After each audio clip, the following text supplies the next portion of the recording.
Good morning, boys and girls. This is Miss Robin, and I'm so glad to see you. Hugs for everybody. Hope you're having a great week. I wanted to update you a little bit on Lizabelle and the crickets. I did get a new cricket home since I've seen you, and the little crickets go in these little black tubes, and then I can get them out easy for Lizabelle. So this is their new cricket habitat that we have. It's got food, and the little yellow things are a little water supply for them. And I put some carrots in them like I usually do. And they've got their mountain of egg cartons that they love to play with too. So that's our crickets. And now we'll get Lizabelle out so you can see how much she's grown. She's so big. Look at her right there on her nice little, hi Lizabelle. Yeah, she's gonna say hi to the boys and girls. Yeah, so she's getting super big. You can see because now when I hold her, she's this big. Look at her nice hands. I know, sweetie. Hang in there. There you go. Say hi to everybody. Say hi. She's growing. She's almost going to be big enough to put on her little dragon leash, which will be fun.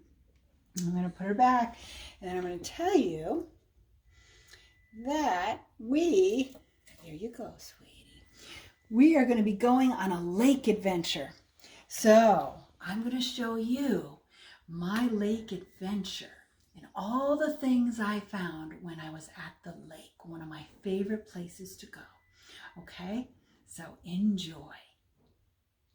Hi boys and girls, I want to show you something really cool I found in the forest.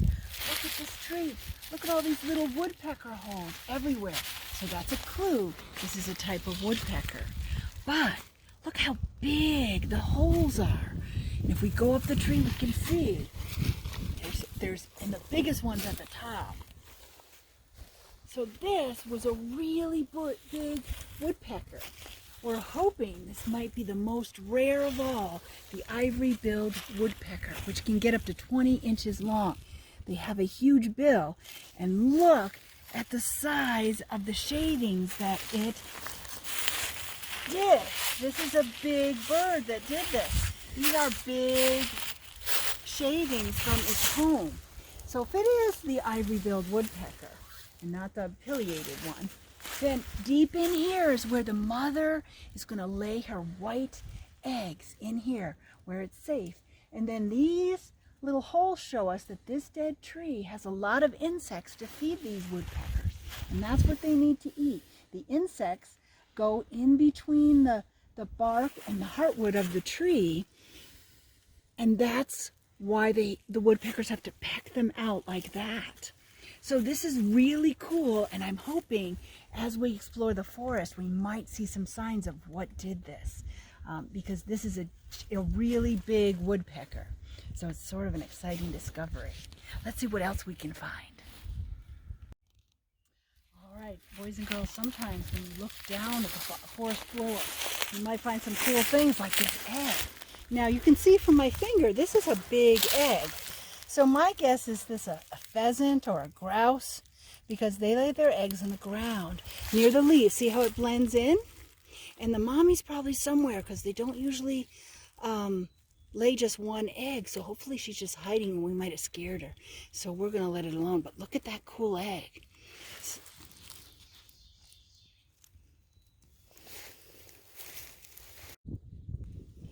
Look what I found here, boys and girls. I know how much you like to feel soft moss.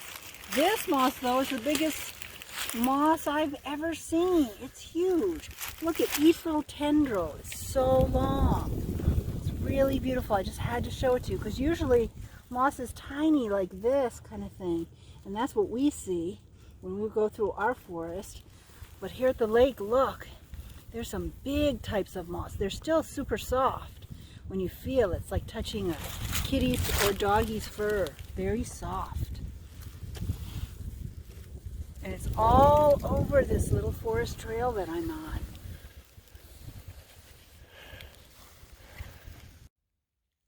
Well, boys and girls, when you look at some old logs that have fallen, you can find a lot of cool things on them. There is an organism called fungi, and they're like mushrooms.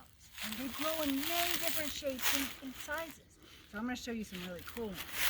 sometimes we have big giant ones like these. This tree's been dead for a while, so you can see how this is growing on it. Fungi are nature's great recyclers. They eat all the dead wood and things and sort of decompose it. So they're the important part of the forest ecosystem. Here's a little baby one of those. Right here, look at the white.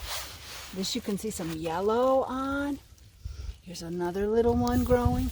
So they're feeding off the dead tree.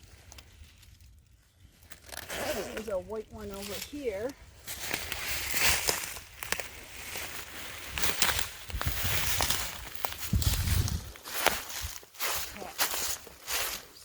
Right here. This one you can actually see inside. So this is sort of a really cool one. You can see how it looks like a mushroom kind of in that way. So it's always good for forests to have some fungi to clean it up.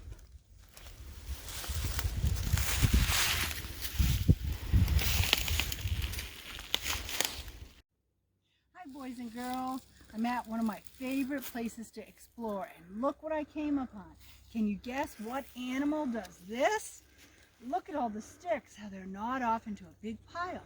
I used to have a little mini version of this in the nature center for you to play with the big brown furry animal that has the paddle for the tail.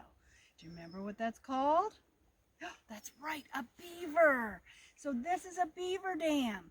And you can tell beavers are smart. Not only can they get to their home from the water, but there's always a secret escape route on the land. And that's right here. You can see this nice hole that they hollowed out. That's a way for them to get away from any predators. And there's also one over here, a little hidden one, a little tiny one. But they're starting to make it bigger over here. Beavers do this, so there's many ways in and out of their homes. And you can see how much water the beaver has to fish. Lots of beautiful things for him to shelter in, get some trees for his beaver den, and lots of fish in the water. You can see the birds flying and getting the insects that are on the top of the water. Sometimes the fish come up to get those insects too, but right now the birds are feasting on them.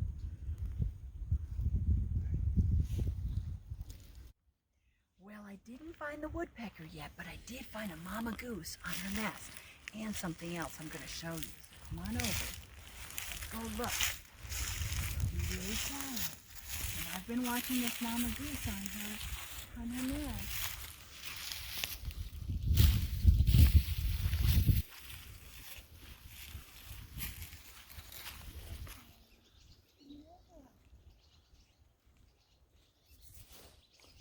Right on the edge of the water.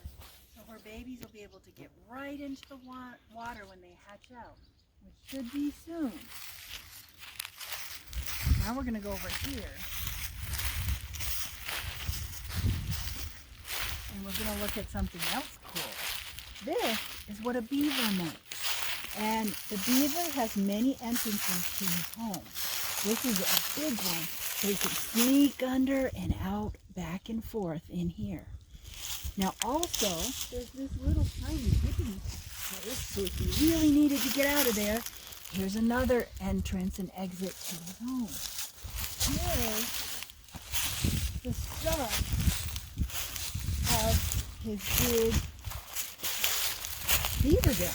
And you can see some of the entrances he has up high, down low. There's one up here and one in the middle.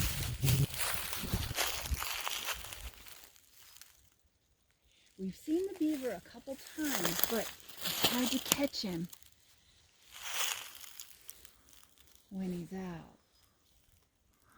But he's right next to the mama goose. They sort of keep each other company.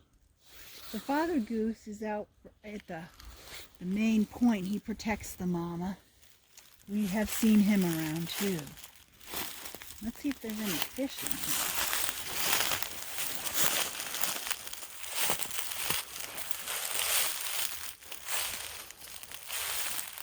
It was cold last night, so probably the fish are in the deepest part of the pond where it's warmer. They haven't come up back to their places near the shore. They're probably out further where they can go deeper and stay warm. As the air warms up, they'll come back and they'll start making their little dens in the areas by the shore. They haven't started doing that yet because it's still cold here where I am at. Look at this! I'm in the middle of a snowstorm in May. This is crazy, but we can always do something fun with snow, just like we do in the forest when we're traipsing through the snow at the school. Look what we can do. And for those of you that have missed being able to throw snowballs, and Miss Robin, this one is for you.